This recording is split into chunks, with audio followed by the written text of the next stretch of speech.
Jeff Rowe from Two Hacks Garage.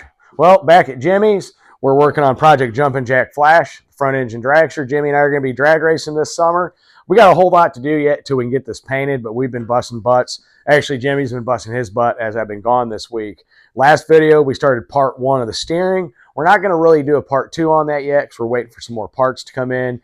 So we're kind of back on the little things, and some of the little things are, well, I need to be able to sit in this car, and so does Jimmy. During this week, he went and took some of our aluminum sheeting to Conrad Sheet Metal and had some rough forms made up for the cowl and the seat. There's a piece up there, which we'll show you in a little bit. He took care of some other steering stuff up here, which I'll show you here in a bit with that. We're kind of back on those little things that do take a whole lot of time. Just for everyone's luck, though, people leave comments, where's Jimmy's lucky hat? And Jimmy's wearing his lucky hat, so today's going to be a lucky day. I'm rambling. Jimmy's ready to work. We need to get at it. All right, so since last week when I was gone, Jimmy went ahead and he finished up our steering mount here. So this is the steering box here. He went ahead and made the mount that goes on here. And like I said, with our crossbar, the way we designed it, it's removable so you can actually take your transmission out. From there, the side mount, he got that put on. We still got to do the rod that's going to go down and go all the way that way. I got some parts in for that, so that's a plus. I had to shorten this. And yep. Take about 2 3/8 of an inch out of this piece because they put a funny car box in a dragster, which has got a longer shaft. So yeah, that's one thing that needs to be modified. What we're going to show you back here real quick is there is a hole back here. We're working on that. Along with some tabs down here on each side. That's going to be for the Simpson harness. When I get that in, we'll show you that. We're going to modify this a little bit, so it's going to be more of a bushing style. With that, there's some sheet metal, or sorry, aluminum 040 that was roughly bent along with the seat there. That's a rough piece along with the other part of the seat there. You're going to like the actual padding I got for this. It's pretty neat. I haven't got it in yet, but yeah. Lots of progress has been made since I was gone. With that, I'm rambling. Jimmy's ready to work. We better get at it. See ya.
All right, so here's a quick progress check here.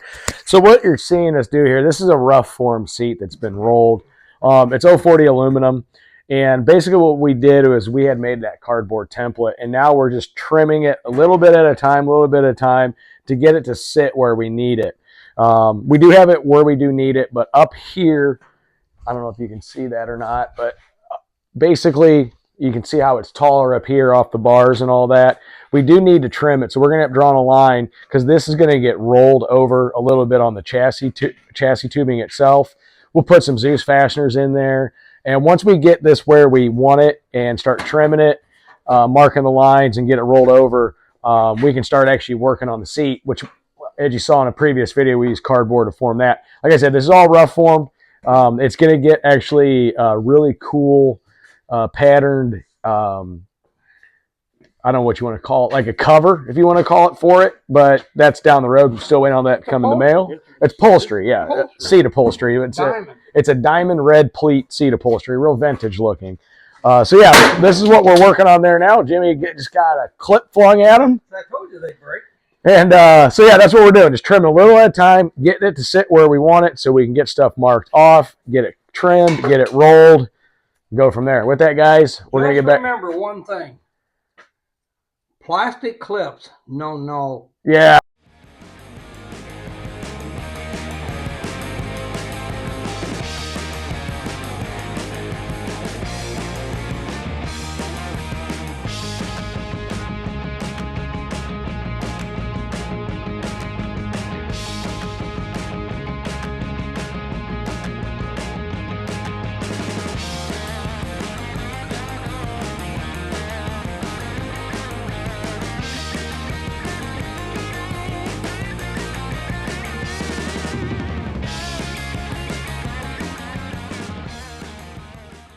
All right, so what Jimmy's doing right now is he's going around, and what we did is we drew the lines for where we need to trim it and where we're going to have to, bend it and all that. But what he's doing now is he is marking locations on the actual chassis tubing, where the Zeus fasteners are going to go.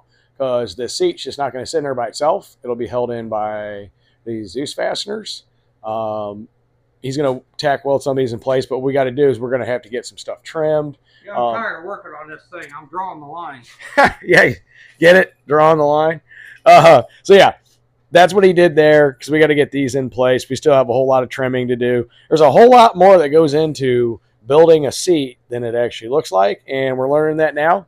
But with that, we're going to get back to work.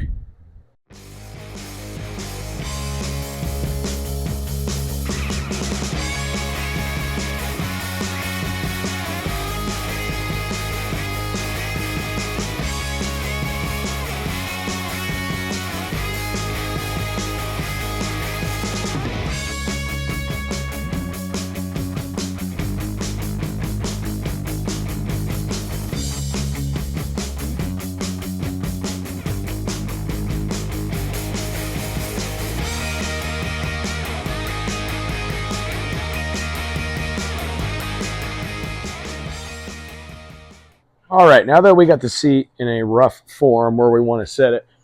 Now, mind you, that seat, it's curved, so it goes in there, everything sits back, and you can see where the chassis tubes are. It's actually got to be leaned against all of that back. Reason being is when we get everything in place with that and have the seat in place, you don't want it moving around a whole lot, because you're going to have your harness coming through it on the top and on the bottom, and you want to be snugly in place. So now what we're going to do is we're going to add some Zeus fasteners. And these are basically those spring-loaded clips that hold sheet metal on. And what Jimmy's doing here is he's setting it up. So this is like a replica of the actual seat panel itself that'll hit against the chassis tubing. And what he's doing is he's mocking it up to know where to actually put the Zeus fastener on the tube. You just can't put it anywhere. It's got to be flush with that, so it's actually form-fitted correctly, holds everything in place. We'll probably put a half a dozen, 8, 9, 10 of these in there, but that's how we do that, is you just mock up a piece of aluminum in each spot where you know it's hitting, and you get stuff welded into place. With that, we got to get back to work.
All right, well, we're going to call that a wrap.